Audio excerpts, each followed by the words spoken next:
friend Chapelmon, who was a little bit sick last week, but we are back with the podcast.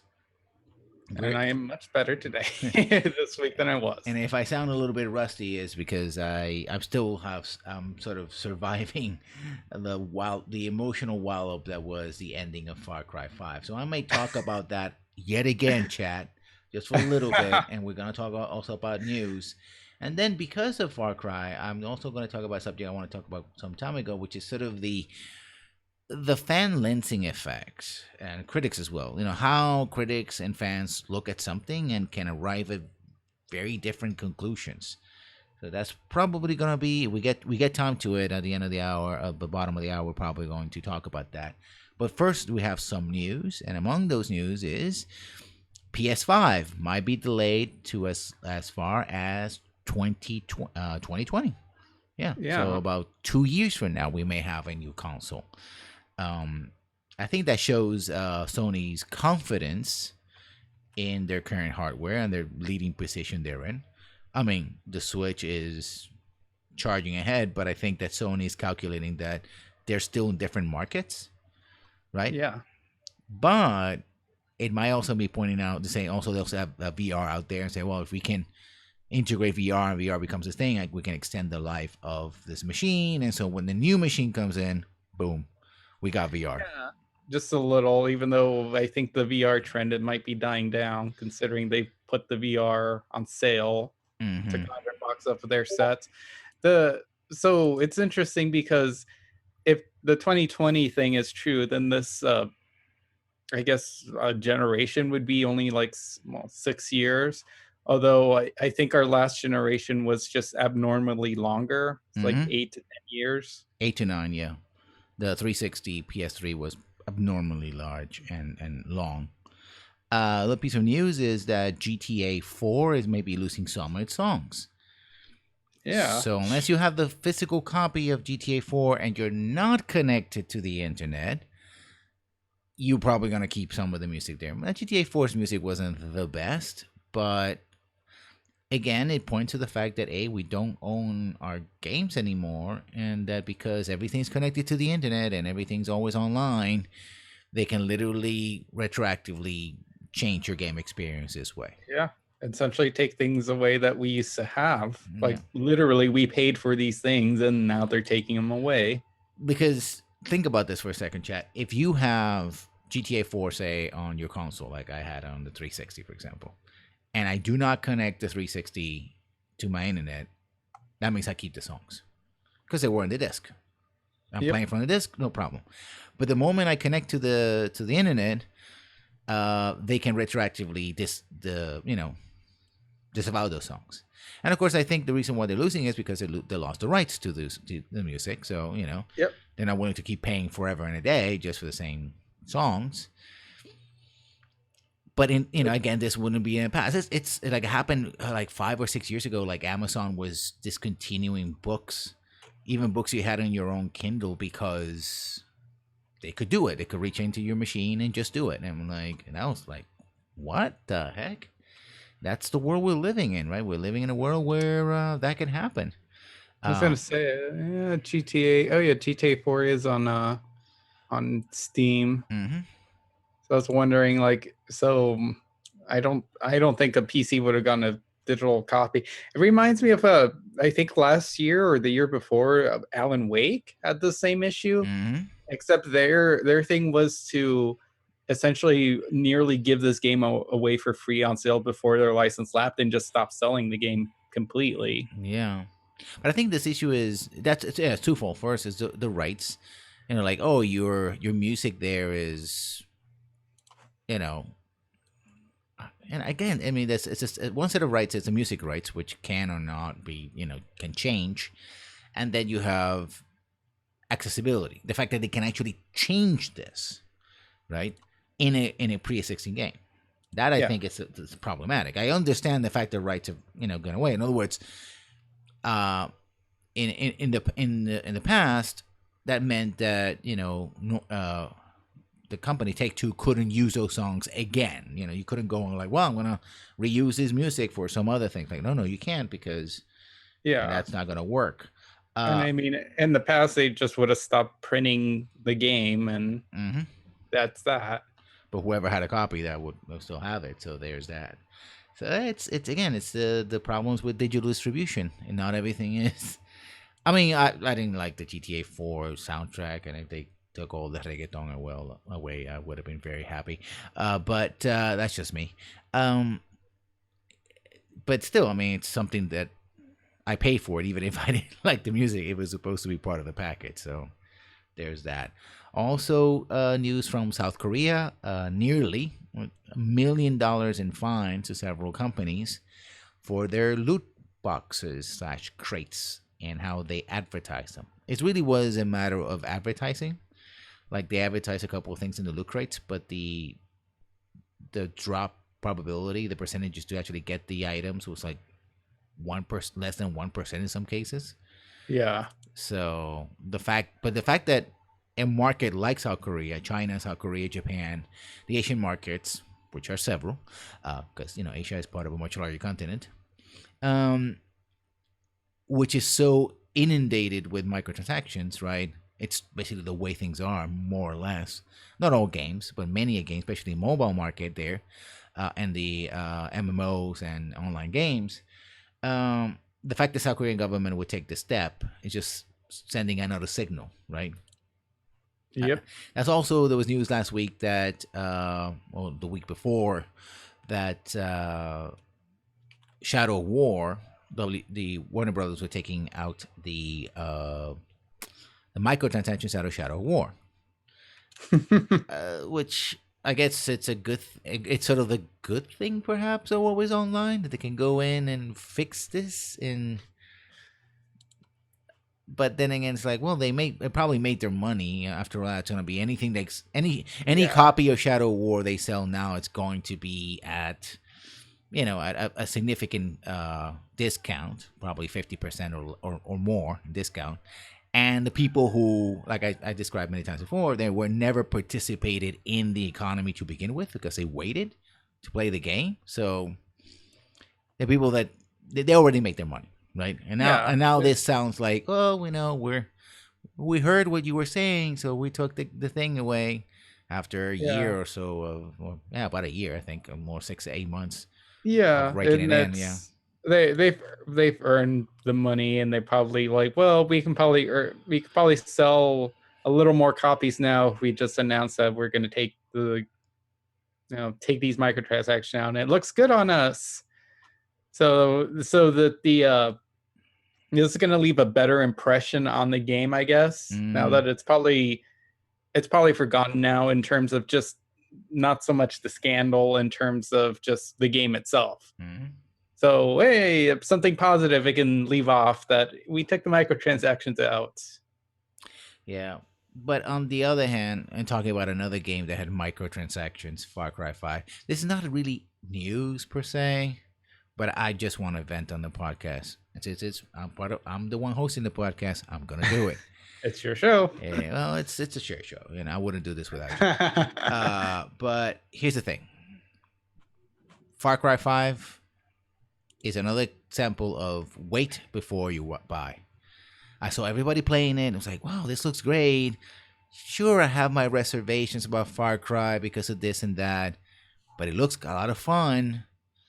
Let me buy it at full price, which I did on Steam, which you can't get your money back if you play after 2 hours of game. So yeah, I started playing the game. The game was fun. I streamed the game. You can see the VOD here on my channel on Twitch/Lessons Learned 1. And then the story happened. Your reaction to it was amusing. I mean, it's awful that it happened, but you were just so bewildered. I was confused. It kind of reminded me of the ending of Mass Effect 3, except I was bewildered and confused. But I think I can sort of understand what they were trying to do in Mass Effect 3. They did it poorly, but I can go like, okay, this is bad, but it's understandably bad. I guess you were trying to do a plot twist at the end, and you were trying to give that one last element of choice, and you get to sort of win, but the win conditions change, but you can't call it a victory because you achieved the thing that the game set out for you to do, somewhat, maybe. But in Far Cry 5, I spent like 20 plus hours playing, and literally got emails from Ubisoft saying, "Oh, you're 70% done with this game. You only have 2 more bosses to defeat." And I'm like, oh, okay, fine. And then I got like yesterday another email say, "You finished the campaign. Congratulations." I'm like, you fucks. Oh my god. Spoilers. This is a part. Now I'm gonna put it on chat so everybody knows it. Spoiler warning. I should have a spoiler warning for this. But yes. Spoilers. Spoilers. Again, there's spoilers. There's your chat. Everybody's ready for the chat. Okay, fine. Chat, you're ready. It's in there. Nobody can accuse me not warning you. It's also in the VOD. 2 things. Well, 3 things, but the third is technical. I'm not going to get much into it. Some people are not going to mind that. But first thing is you're playing the game, and the game itself, that's the thing. Actually, the game is good. Like, playing this game is one of the better open world games I played recently. And I'll be playing a lot of open world games this year. It's actually better mechanically than even Andromeda we were talking about before the show started. It's fun. You have these NPCs. It's a wacky situation. You're hunting down people. The stealth mechanics are pretty cool, right? Kind of reminds me of Deus Ex Human Revolution. It was good. I was doing this. I got on helicopters and got fishing, and I had a cougar and a dog and a giant bear called Cheeseburger, and it reminded me when I was living near rural Michigan, right? And it's like, okay, this is fun. And then the story says, we're going to track you, literally says, we're going to track you down and drag you into the story. Force cutscenes. Again and again. And there's a part where you can fight them off, but only one section of the map. The other map, literally, you're walking around, spoilers. Oh, the bliss, which is a drug. Well, you got blissed out, so story. Oh, my hunters are going to get you. You're walking around. Oh, there's an arrow in my knee. Oh, I go down. Oh. Right. And I go down. And then you hear like a song or something and it happens. And the story just happens, and that repeats itself over and over again.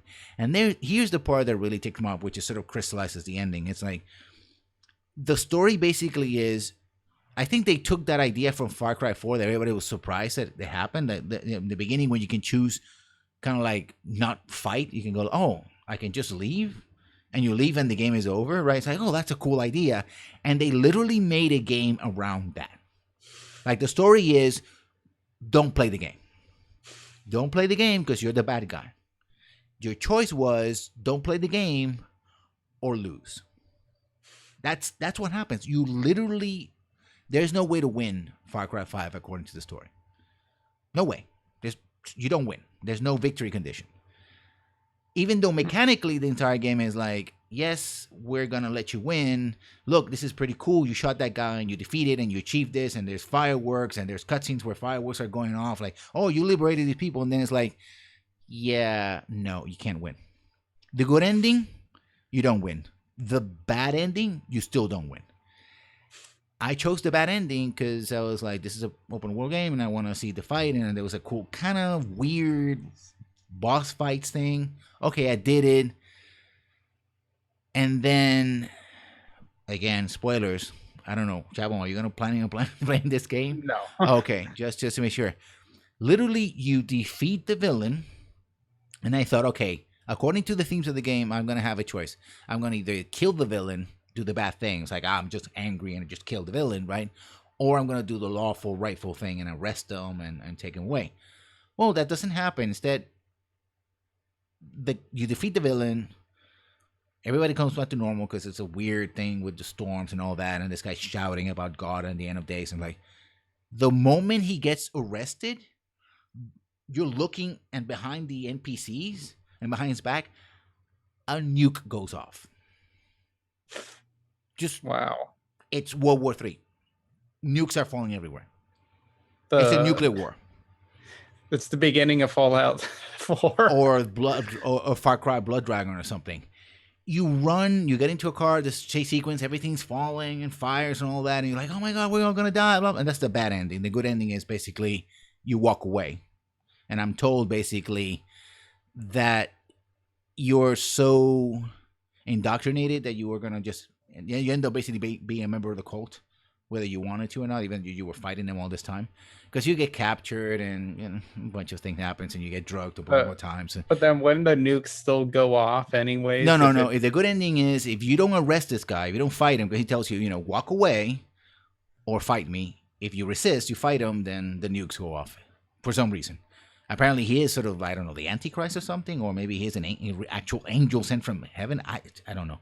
I don't know what the game is trying to do. Trying to be, extremely edgy, I guess, and failing miserably. You run, there's fires, there's literally, you see, animals set on fire, and you're like, oh, we gotta get to the bunker. And the bombs are going off. You should be dead, of course, but, you're in this car with everybody. You don't make it to the bunker because a tree cuts you off. Everybody's knocked out. You get dragged out unconscious, cutscene, into the bunker, which where basically where the bunker where the game really starts, because you're earlier a prisoner and you escape and you get into this bunker and this guy helps you out and whatever. The beginning guy named Dutch, an NPC called him Dutch. You're in the bunker. You not only you wake up in the bunker, still a prisoner. Dutch is dead, and the main villain, which I call Man Bun, right? His name is Joseph Seed. He's the guy with the bunnies and like tattoos and all that. Like, oh, the world's ending, blah, blah. And, oh, by the way, it's going to be us, you and me. We're going to restart the world. I'm like, are you trying to pull an Adam on Eve even though you don't have the technology to overcome our mutual biologies here? Because I chose a male character. And even if you have either the magical powers or the biology, I don't consent to that. Crazy cult leaders that drug their followers are not my type. That's and credits. Yeah. And so when you end, and because the game also, the way the game save state happens is you have a save. Like you save whatever. There's no multiple saves. I suppose there are multiple saves if you do multiple Let's Plays. Like if you started another campaign. Yeah. But if not, there's no way to go back to like, oh, let me choose to see the good ending or something like you could do in like Far Cry 3 or something. Now you can't even do that. It's like, oh, yeah, this is it. And if you see, there's a couple of VODs in my channel where I'm like, oh my god, this is so bad, because I was like, and I don't know why. I've seen this in a couple of games, Dragon Age 2 also. Yeah, it reminds me of Dragon Age 2, like at the ending where you're like, oh, I defeated the villain, and now I'm running away. And and what am I gonna do next? Yes, I am going to turn around and leave. I spent 15-20 hours trying to save the city, saved it again. Now I'm just gonna fuck off because reasons. Or everyone bows down to me and makes me the Viscount, but I disappear. Still, I leave at some point. I don't know if is there an ending where everybody actually you get elected the Viscount? Yeah, there is. You have to do a bunch of pro Templar stuff, and I think you have to side with Meredith, and then they'll bow down to you, and you get to be the Viscount. But then of course, Varric just says that, oh, they disappeared. So anyway, you leave anyway. You become the yeah. So I guess you do get power, but only one way. Because I chose to with it doesn't actually make any sense. That doesn't. No. Because if you win anyway, you kill Meredith. The nobles are still there. I suppose I could choose you to be. Yeah, never. This is again. It's like that. It's like, oh, you leave or you leave because. Yeah, and then of course it just throws you. It doesn't do like a Fallout 3 where it just like, well, that's the end. It just kind of spits you back out. It seems to back to like the open world parts and like, yeah, you can keep playing, I guess. Well, you can, inexplicably. Yeah, here you can do the same. There's some DLC about aliens and zombies, and that's the thing. It's like Far Cry 5 tonally, it's all over the place.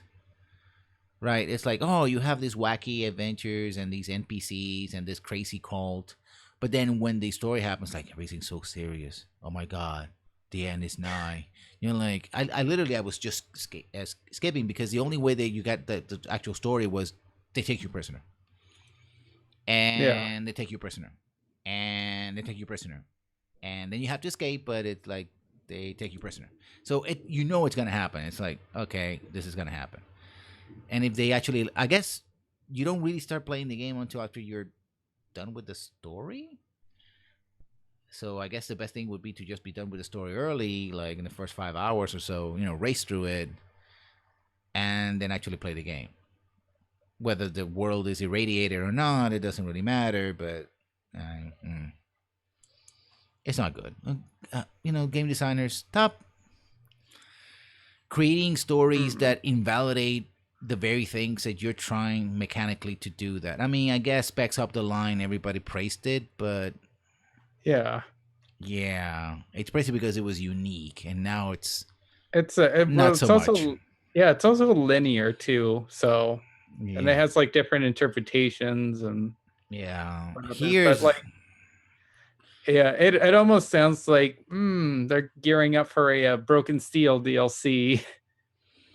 I guess maybe they want to justify a world full of zombies and aliens. They really want to go wacky, but that's the thing. It's like, why even start off setting it in like kind of reality where this could happen?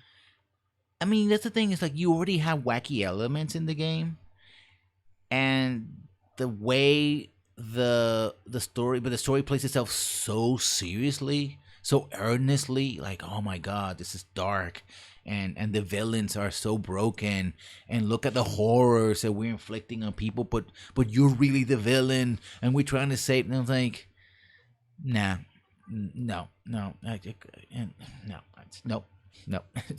I could do with all that. I mean, and I'm not gonna get the season pass. I'm not a season pass kind of person, but I'm really not gonna go back to that. I'm like, I may go back just to get some some footage to a video or something, maybe. And that's gonna be it, and clean up some quests that I didn't do, and that's gonna be it, right? Because the gaming is actually fun. Like, you know me, I'm a gameplay kind of guy first, and it's fun. But yeah. Now, in some other news, EA already has announced their booth for E3 2018. It's gonna be on the afternoon Pacific time, so I think it's gonna be evening. Most places in west of the late afternoon, evening west of the Rockies, if somebody doesn't drop a nuke on Montana, or 5 or 10 or 15, and apparently, they're announcing that, and of course the rumors are that it's going to be a big announcement about Anthem. Lovely Anthem. EA, the make or break game for BioWare.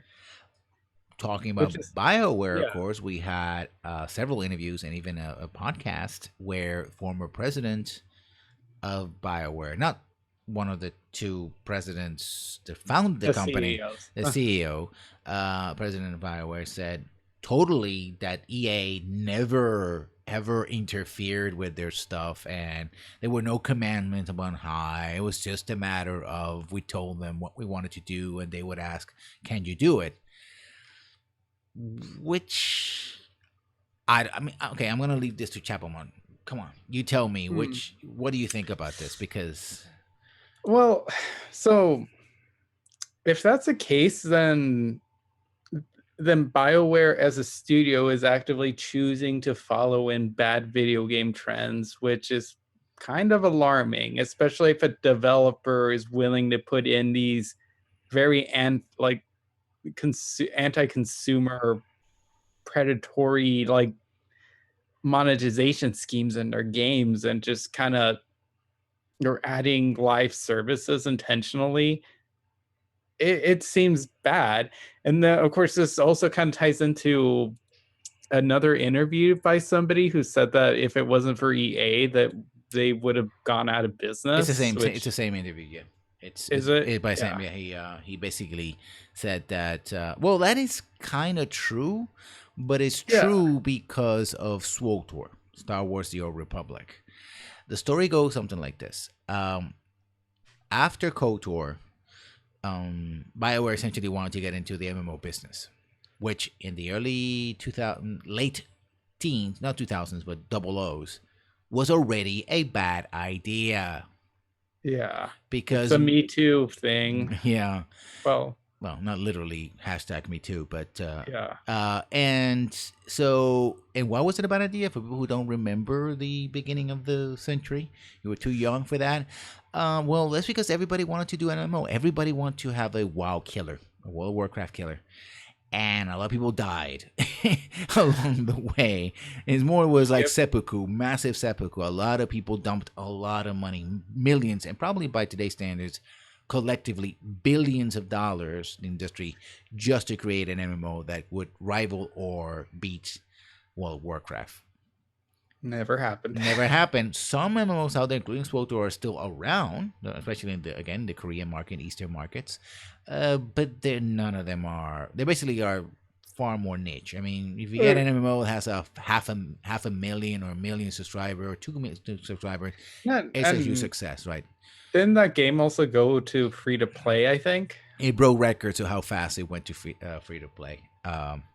Followed by then another record breaker, which was the Elder Scrolls Online, because Cinemax, parent company of Bethesda, very similar situation to Bethesda and Softworks and Cinemax, very similar situation to EA and BioWare, wanted to have an MMO, but I think it was more Cinemax. But this was, as the story goes, BioWare wanted to do that. They were very successful, and wanted to do this. But it was costing them a lot of money. So they were close to getting bankrupt. Even though they have access to the Star Wars license, there already had been an MMO, Star Wars MMO, Star Wars Galaxies, which also failed. So that wasn't a very good idea, but they were going after it. And it turns out that a holding company came in, basically, and bought BioWare. And that holding company, if I remember correctly, was owned by the person who was behind the Project $10. Let's look at the Project $10. Rick Riccatello. Yeah. And then he was at the head of that holding company. His, basically, they gave the money to continue the project, and then Rick Riccatello goes, who was a member of EA, he goes back to EA, and as part of the assets that he brings with him to EA is BioWare. So at that point, BioWare becomes a wholly owned subsidiary of Electronic Arts. They were already working on other projects such as Mass Effect and Dragon Age. Mass Effect was the last game not published by EA. It was on the Microsoft games, which again, Electronic Arts paid millions of dollars so that Microsoft would give them the rights to the game and be able to resell it away from being a 360 exclusive. That's another story, but it's a lot of money changed hands. Yep. And then Dragon Age was the first game published. It wasn't SWTOR. It was Dragon Age Origins under the EA banner, but by BioWare. Yeah, even though they pretty much already sunk in 6 years into that game as well. So, yeah, I do believe that they were running out of money, but it wasn't. It was basically a very bad business decision and a very bad strategy. Yeah. Had BioWare decided to stay as they were, then it might have been riskier with them releasing Mass Effect and Dragon Age. They might have been okay if they released Mass Effect by that time. But I'm not entirely sure. Well, the thing is that all the money that they were making from other past games went into SWTOR, and they ran out of money because of SWTOR. That's why they had the holding company come in, because they needed the extra money. Had they stayed with the formula that BioWare was doing, and Mass Effect was successful, Dragon Age Origins was very successful, under that scheme, that money would have been able to make more games. Yeah.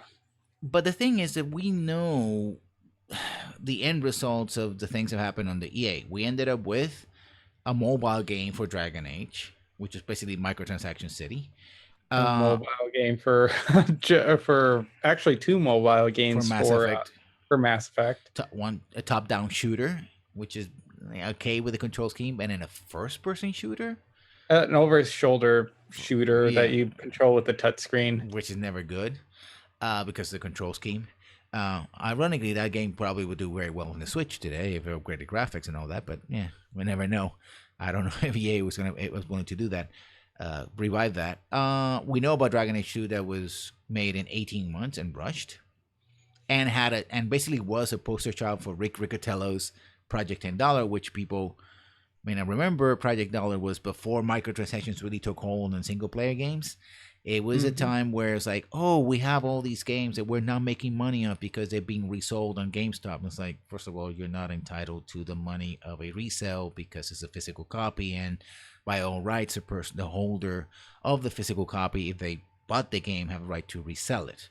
They don't have the right to reproduce the content within. That's a different set of rights. But the game, the media itself, they can just, they can buy it and give it to anyone, for free or resell it. So you're not entitled to that. But no, we can't have that. So we're going to basically put a bunch of DLC and paywalls by content. So if you buy it used, you have to pay an extra $10 to unlock this content, also known as an online pass. Yeah. We saw that in Mass Effect 2. And we saw that with Dragon Age, the first Dragon Age, I believe. Yeah, it was Shale. It was with Shale. Was it Shale, or was it the castle thing, the side quest? The castle thing was day one DLC. Oh, it was day one DLC. Yeah, that's just as bad. Yeah, which we again saw in Mass Effect 3 with day one DLC. But Project $10 wasn't just that was supposedly the reason for it, but in fact it was basically EA doing the things, and now we have microtransactions, so loot boxes and live services started with them, going all out on DLC. And while BioWare was starting to experiment with DLC in the original Mass Effect, those were story DLC that actually expanded the game, and one was pretty good, the other one was forgettable, but okay. Yeah, that was more of a, hey, you want to shoot more things, here you go. I think I always felt that was an attempt to make sort of a multiplayer Mass Effect. Yeah, Mass Effect did have like I think they were trying to work on a multiplayer like shooter at that time. But that was going to be a separate game altogether. Yeah, there was very early builds of that. Mm-hmm. Which would have been cool if it's on its own thing, right? If it would have been its own thing, but it would be cool. Expanding the franchise and all that. But basically it was a massive DLC. And all the stuff that now is microtransactions wasn't DLC. Like Mass Effect 2 had a DLC pack for clothing, had a DLC pack for weapons, 2 packs for weapons, plus story DLC. I bought one of the packs for weapons, and it actually kind of unbalances the game because they're so overpowered. Yeah, makes it fun once you play it without them, and then you play after. It's like, oh, it's cool to have these weapons, and you kind of feel like you don't want to nerf yourself once you have them. I never bought the clothing DLC until I got like the upgraded version for it. We had all the things. In in the PC version because I was playing on 360.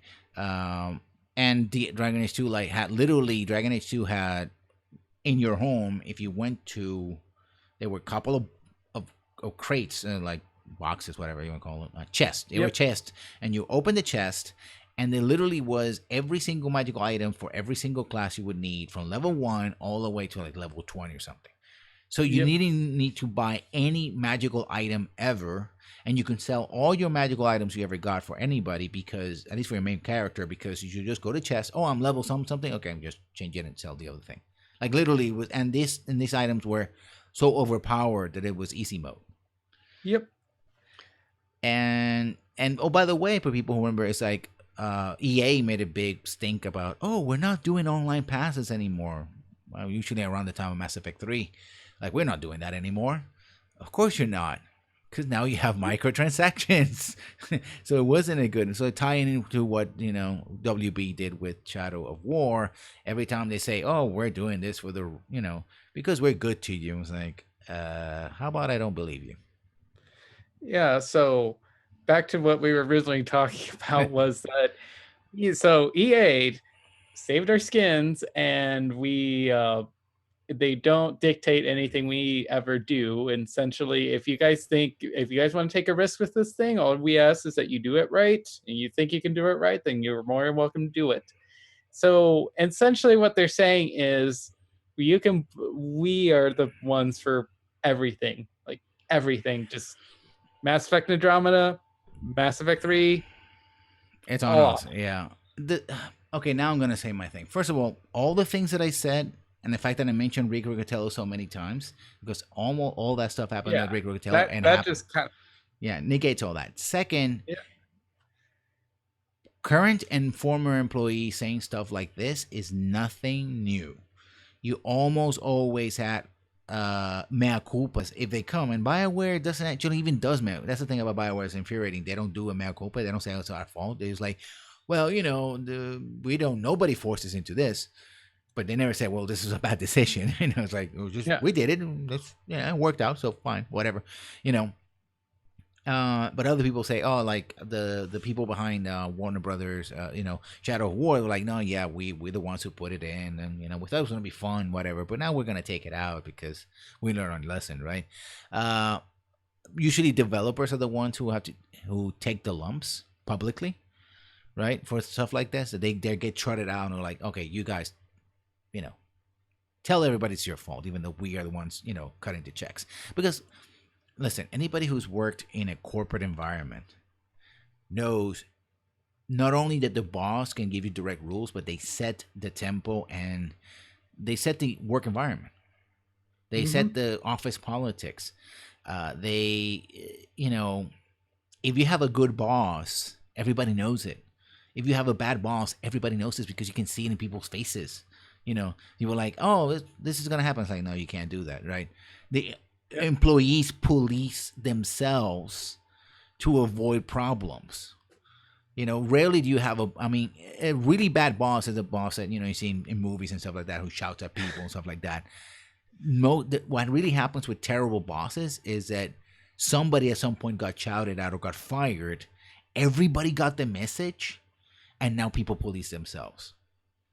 And other employees tell you, no, you shouldn't do this because, you remember Cherry? Oh, it's before your time. But, she, there was some mistake at the register. I don't know if it was her fault, but, I think it was like $20. It was just $20 in the end of the day. She probably was tired, but you know what? It went missing, and next thing you know, Cherry was out, and I heard some discussion, some call, something. It's unfortunate.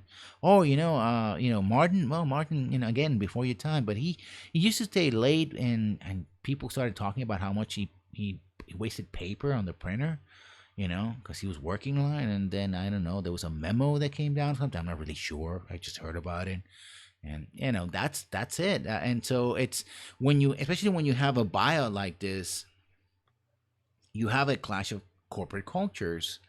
And the people with the money are the people who call the shots. Let's not kid ourselves. I know that some people say, no, we send the ideas up there. But at the end of the day, they're the ones who have to say yay or nay. Because they're the ones financing. BioWare, in fact, if BioWare was saying they were going broke, that means they had no money, which means they had no control over their financial and therefore their, design future. Yeah. And even if they don't get edicts, they're just going to look at everything that all the other studios are doing, and what essentially there may not be edicts, but they are going to be expectations, certain expectations set. So they don't have to dictate them directly. Just, these are expectations. We expect you to meet them. Yeah. It is what it is. If you go out on an E3 and say everything's going to be live services, and you're sitting in an office in Canada, and you go like, oh, everything's gonna be a live service, huh? Come Monday morning, your boss comes in and say, hey, we have a new project, and it's gonna be a live service. You're like, how do we engage our players online all the time? How do we do this? Where are we gonna put the microtransactions? You guys are gonna do the multiplayer and this and that? And you're like, oh, that sounds familiar. There was no edict. But you're not gonna make your boss look like your actual boss. The person who cuts the check who just went to a multi-million-dollar expo, seen by millions of people, who says everything's gonna be live service. Go like, no, we're not gonna do live services. Not us. Well, fuck that. That's not gonna happen. Jesus Christ. I mean that's, and I also see it's like I've seen other people, sort of rotate back and forth through BioWare. So I feel that this basically is, I don't want to burn my bridges with anybody. I don't want to signify to EA or any other future employer that I'm a bad employee that spills secrets. Let me tell you that everything was hunky dory. Ha ha ha ha. I'm doing the Zuckerberg goes to Congress bid. Hey. Yeah. So, after complaining about the state of world of video games yet again for another half an hour or so, we're gonna talk about fandom. Because because what the hell? Why not? I'm happy to burn all the bridges I don't even have crossed yet. I just throw. I go. I don't leave gas fuel behind me. I toss fuel before me, and I walk into flames. You grab the blueprints for the bridges and I just crumble them up. I'm a walking flamethrower myself. Anyway, we're gonna talk about fans because talking about Far Cry 5 again. A couple of old issues have come back. For example, how and this comes. I'm gonna have to do the call out here. Very popular YouTuber Sid Alpha and some others, many others, have made videos about how essentially Far Cry 5 shouldn't be political. It's the argument. It goes something like this: Polygon made a review of Far Cry 5, and essentially Polygon said Far Cry 5 doesn't commit to a political position. After sort of teasing the fact that Far Cry 5 was going to be in the United States and it was going to deal with a religious cult and guns and all that. And by the way, a lot of that stuff is in the game. So the game has political messages in it, which ones you resonate with you or you even identify or not, or even register with you, it's beside the point, but they're there, certainly. And apparently distilling the idea is that basically Polygon said, well, this game and designers didn't stake out a position, right? Yeah.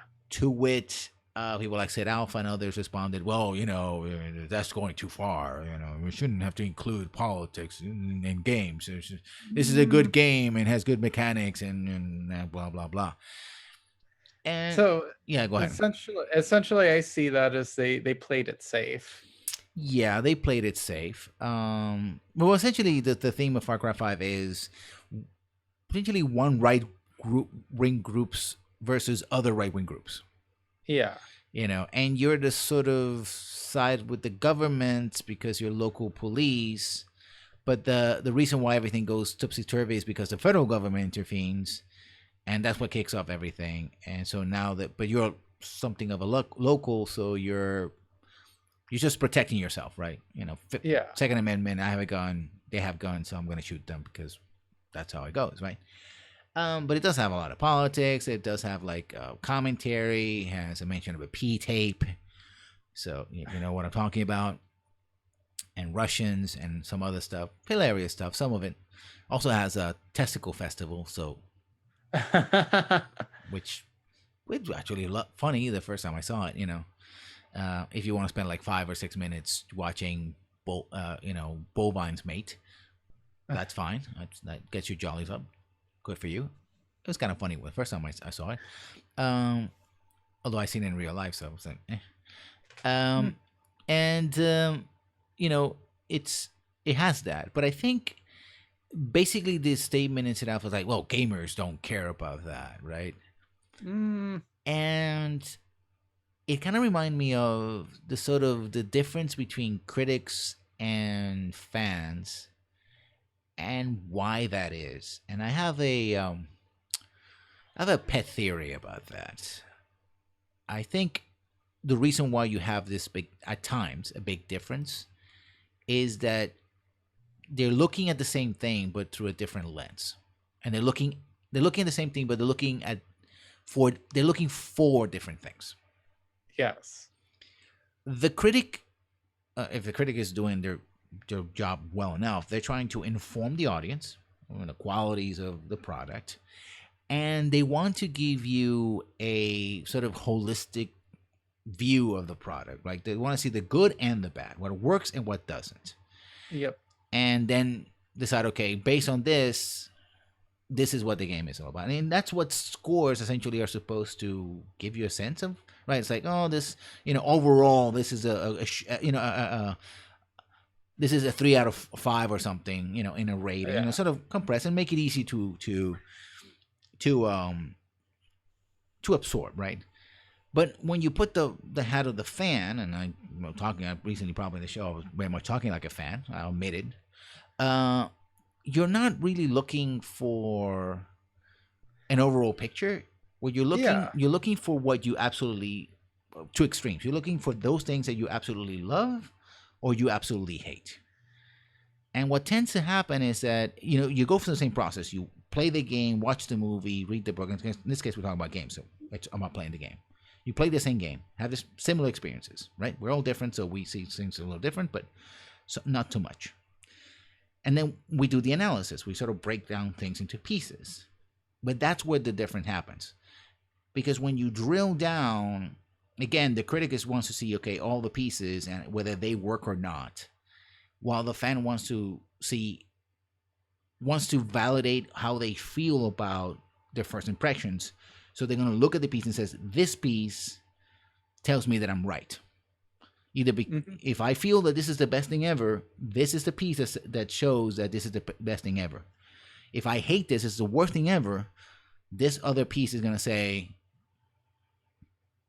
this is the worst thing ever, right? And it's going to color the entire, it's sort of, that thing sort of expands until it becomes the picture of the entire product. Right? It colors the view because you already are influenced about that. And so when at the end of the process, both sides go like, hey, I'm going to tell you about how I feel about this. You talk to a critic and critic will say, well, I broke it down, saw the things, and then I put it back together again. And so how these pieces work together. And this is my opinion based on my experience. The fan, on the other hand, who already has a preconception what they want, tell you, no, this is great because of this. And my entire analysis is going to be about justifying why this is great because of this.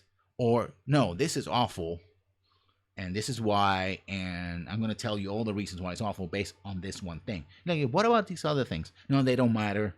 They're not important. This is what's important. Like, going back to my reaction to Far Cry 5, as a critic, I would say the following. It is, in fact, a good game. Mechanically. And since as a critic I will tell you my bias, which is also part of how critics should operate, my bias is mechanics first. So if I were to be consistent, right, in my analysis as a critic, I would say that Far Cry is a fine to good game based on the mechanics. The shooting is great, the stealth mechanics are great, the NPCs work great, the locations are awesome, the weapons, once you get the weapons going, the vehicles and all that are good. It has more variety of locations and NPCs and all that, so that is a great experience.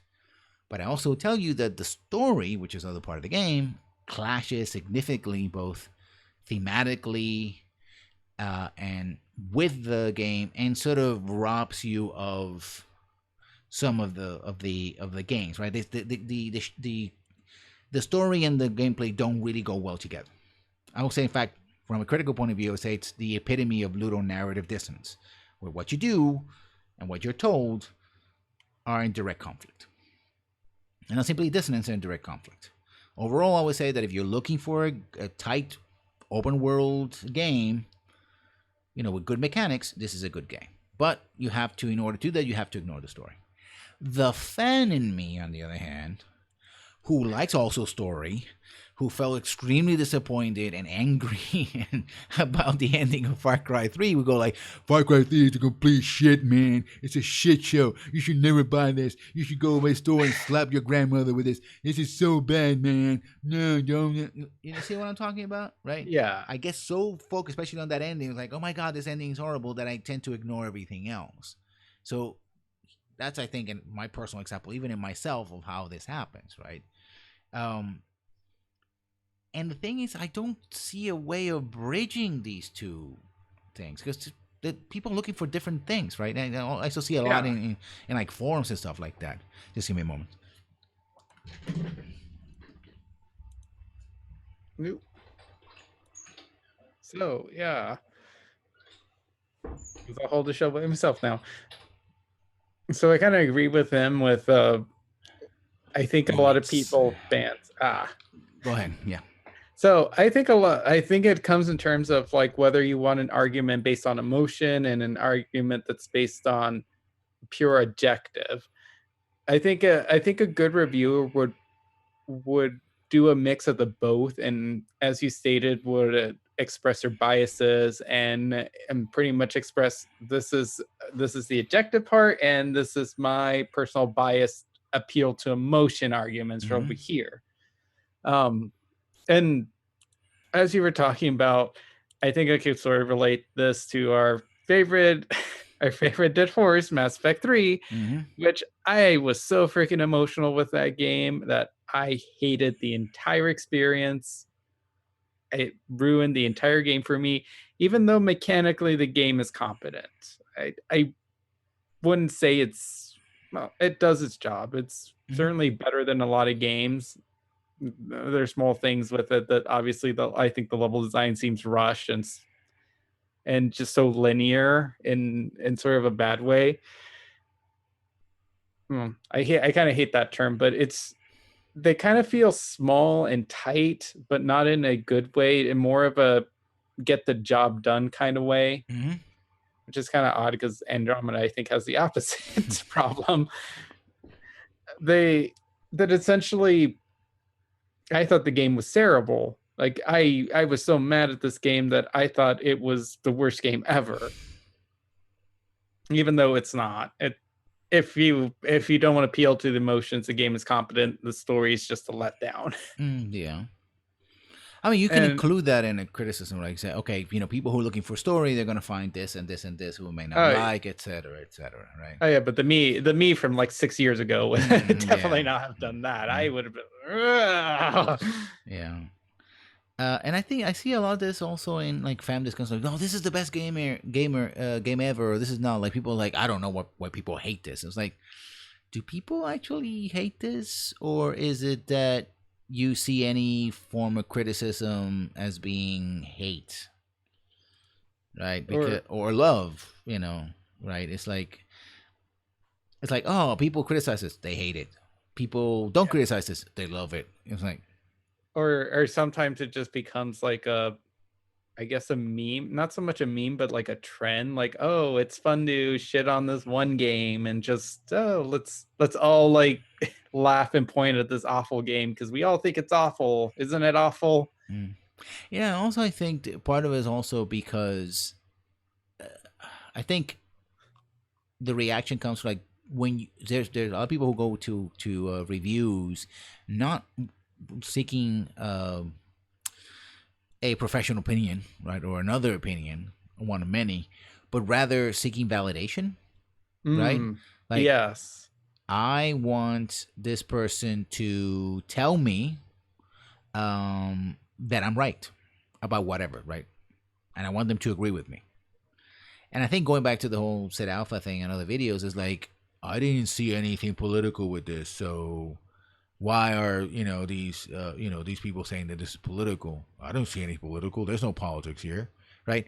The idea that it might be political introduces a level of,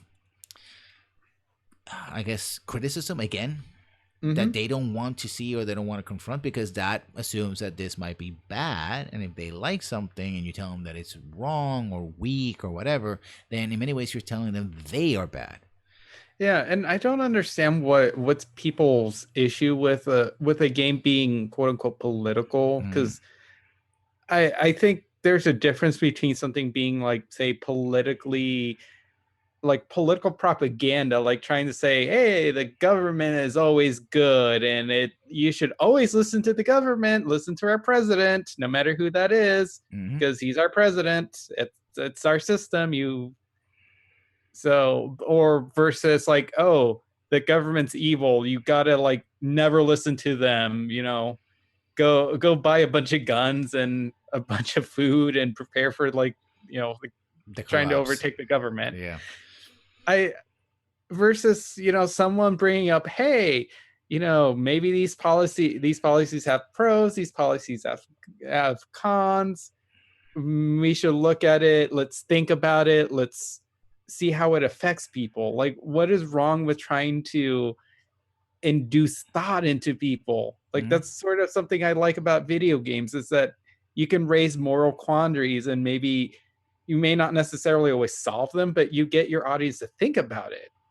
And I think a lot of people get uncomfortable with that because they don't want to think about some of these subjects. Yeah, and I think also as part of nerd culture and fandom and the nature of fandom, we talked about this before, the idea of identifying oneself with something, right? I Yeah. This is good because I like it because I'm a good person. I'm a Mm-hmm. good person because I like good things. If I see myself as a fan of Mass Effect, then Mass Effect games must be good. If I'm a fan of Far Cry games, then Far Cry games must be good because, again, that cycle. If somebody says, "Oh, the Far Cry series sucks," I'm like, "Why are you saying that? Why? Why are you saying that about me?" And it literally isn't about you, right? Or me or anyone else. It's about the product. I mean, it's different between calling something in a game idiotic versus calling me an idiot. Someone comes and say, like, "You're an idiot for liking this game." It's like, well, dude, why are you getting personal? Versus somebody saying, "Yeah, this thing in this game is idiotic," and I'm going like, "Oh, but why are you saying that?" Same reaction, Yeah, but the words are important. The meaning is important, right?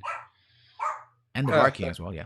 yeah. That's third grader argument. I remember being in third grade and everyone's like, "Oh, you like Power Rangers? Ew." Like, what are you, a kid? I'm like, yeah, what's wrong with it? Yeah, I Make me think feel bad about.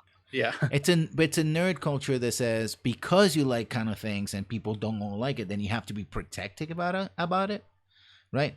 It sort of feels like, oh, you like video games. Video games are for nerds. It's like, well, yeah, I like video. So now, as adults, when people say, even when other nerds are talking about video games, you're like, this is, you can't say that because you're against gamers and all that. And I'm like, you gotta be able to separate the wheat from the chaff, right? Yeah. And I think it also comes to the fact that people don't want to think about, in terms of things, quote unquote, being political, because they don't want it creeping into their escape. Mm-hmm. And they're like, oh no, the real world is creeping into my escape, and then I have to confront and face the real world. Well, I don't look for video games, which is fine. It's fine if that's your escape, but you shouldn't, like, I guess, like, expect every game to be so safe. Yeah. Or just. And Far Cry 5, one of the I do kind of agree a little bit, and that's the thing I agree with Polygon and many games, because in the last 10, 15 years, and even in Mass Effect, stuff like that, we basically seen, and I think this is seen as a substitute. I'm probably going to talk about this in another podcast, but in sort of a couple of minutes we have left, a making a game sort of like gray morality, like, oh, we don't decide who's really good or bad. We have enemies and such, but not really what's right and wrong, as a substitute for subtlety, right? We can't really do subtlety because we have to, signpost stuff to our players, right? We have to tell them who the enemies are, if it's combat, or where to go, and what actions are rewarded and which actions are punished. We can't really do that, so instead we're gonna make everything gray and gray, right? Nobody's right, which means nobody's wrong. And I mean, I guess we talked about this in the past. It's like, okay, in the past, video games were pretty straightforward. These are the bad guys, kill them, right? There was no gray morality. You're the hero, they're the villains, they die, whatever. but now we're in a sort of gray moral area because we don't want to offend anyone, and we don't want to say who the bad guys are, even when we do. So yeah. So you make a game about stuff like this, which is supposed to be politically relevant, and you don't really make an argument either way, hoping that nobody's going to notice, even though you have a bunch of the politics are still there because you are calling up on the politics. If you have a character and run them NPCs like, well, thank God for the Second Amendment, that's a political statement in your game by an NPC. Whether you agree with it or not, you put it there. Right? It's there. I mean, that's a clear political statement, right? If you make a parody of current events, that's a political statement as well. How it's interpreted or not, that's different. And also, I think this idea, that's again, we're probably gonna have to put this in another podcast. At the same time, the video games are looking for respectability vis-a-vis usually Hollywood, but at the same time, people want them to be treated different in one areas but not in others, right? We want we want video game stories to be seen as impactful as Hollywood movies, great blockbusters, but don't expect our games to be treated like other media and be analyzed in the same way, and their influences and politics and social positioning and media literacy. No, we can't have that. So yeah, the lens is tied out to all those things and then some. So that was our comeback show. We were away for a week or so. I felt a little longer than that. So that was our show for tonight. Thank you all for coming. But before we go, as always, Chapelmon, where can we find you on the interwebs? You can find me at Chapelmon pretty much anywhere, and I am Chapelmon_Aragon on Twitter and on Twitch. Where you can see, I still recorded his 24-hour play of Mass Effect Andromeda. I don't know. I don't know if YouTube's ever gonna finish processing that. The first 3 hours are up because I had it seemed to stop streaming at some point, but it's still labeled as processing. I can't even look at it myself. Well. And you can go ahead. It might be lost, but not forgotten. And you can find me here on the twitch.tv/lessonslearned1. The one is always important, otherwise you're not going to find us. And also as Rafa Writer /lessonslearned on Twitter and of course on Tumblr. So thank you all for coming, and we will see you next week. Good night, everybody. Good night.